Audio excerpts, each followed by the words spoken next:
क्या आपको भी he woke early up गलत। She turned off it गलत। He ran an old friend into गलत। फ्रेज वर्ब्स यूज करने में कंफ्यूजन होता है या जब भी फ्रेजल वर्ब्स से सेंटेंस बनाते हो तो गलत ही बनता है, तो ये क्लास आपके लिए ही है। Hi guys, how are you? I hope you are doing well. आज की क्लास हमारी बहुत ही यूजफुल होने वाली है। इस क्लास में हम फ्रेजल वर्ब्स में कब वर्ब के ठीक बाद कब प्रेपोजिशन यूज होता है और कब नहीं, इसकी स्टडी करेंगे। सही मानो, अगर यह क्लास स्किप की तो बहुत ही अच्छी इंग्लिश सीखने से छूट जाएगी। फ्री में इतनी अच्छी इंग्लिश सीखने को मिल रही है, तो और क्या चाहिए तुमको? तो बिना समय गवाए वीडियो शुरू करते हैं। इंट्रांजिटिव वर्ब वे क्रियाएं होती हैं जो अपने अर्थ को पूरा करने के लिए किसी ऑब्जेक्ट की आवश्यकता नहीं रखती। ये केवल सब्जेक्ट कर्ता पर ही निर्भर करती है और वाक्य का अर्थ स्पष्ट करने के लिए किसी अतिरिक्त ऑब्जेक्ट की जरूरत नहीं होती। अगर एस बड़ी ई फ्रेजल वर्ब्स हो तो इन्हें अलग नहीं किया जा सकता, जैसे वेक अप जागना, ही वोक अप लेट वो देर से उठा।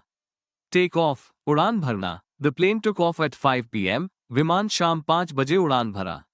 गिव इन हार मान लेना, she finally gave in to the pressure अंततः उसने दबाव के आगे हार मान ली। इन सब फ्रेजल वर्ब्स में वर्ब और प्रेपोजिशन साथ में ही यूज होंगे, अलग यूज नहीं होंगे। जैसे एक और एग्जाम्पल्स देखो। गो ऑन जारी रखना, the show went on despite the rain, ऐसा ही यूज करेंगे। The show went despite the rain on, ऐसा नहीं करेंगे। यदि ऐसा यूज करेंगे तो गलत हो जाएगा। तो देखते हैं नेक्स्ट। ट्रांजिटिव वर्ब वे क्रियाएं होती हैं जो अपने अर्थ को पूरा करने के लिए किसी ऑब्जेक्ट कर्म की आवश्यकता रखती है। बिना ऑब्जेक्ट के इनका वाक्य अधूरा लगता है। अगर ऐसी फ्रेजल वर्ब्स हो तो इसमें 3 कंडीशन होती है। कंडीशन नंबर 1, ऑब्जेक्ट यदि नाउन हो तो दोनों तरह से लिख सकते हैं, जैसे टर्न ऑफ बंद करना, she turned of the lights उसने लाइटें बंद कर दी। इसको ऐसा भी बना सकते हैं, she turn the lights off. यहाँ पर ये दोनों वाक्य ग्रामेटिकल सही है, दोनों को यूज कर सकते हैं, अर्थ भी दोनों का एक ही है। अब यहाँ पर ऐसा क्यों हुआ? क्योंकि यहाँ पर जो लाइट्स वर्ड है जो एक नाउन है, नाउन के साथ ऐसे दोनों प्रकार से सेंटेंसेस बना सकते हैं। देखो आगे, पुट ऑन पहनना, he put on his shoes, या he put his shoes on उसने अपने जूते पहने। कॉल ऑफ रद्द करना, they called off the meeting, या they called the meeting off. Bring up किसी विषय का जिक्र करना, she brought up an interesting topic, या she brought an interesting topic up उसने एक दिलचस्प विषय उठाया।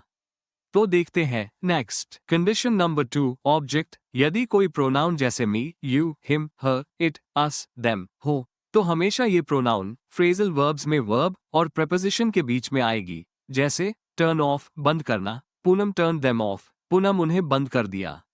यहाँ पर यदि हम शी टर्न्ड ऑफ देम ऐसा यूज करेंगे तो गलत हो जाएगा। देखते हैं और एग्जाम्पल। पुट ऑन पहनना, ही पुट देम ऑन उसने उन्हें पहन लिया। कॉल ऑफ रद्द करना, दे कॉल्ड इट ऑफ उन्होंने इसे बंद कर दिया। ब्रिंग अप किसी विषय का जिक्र करना, शी ब्रॉट इट अप उसने यह मुद्दा उठाया।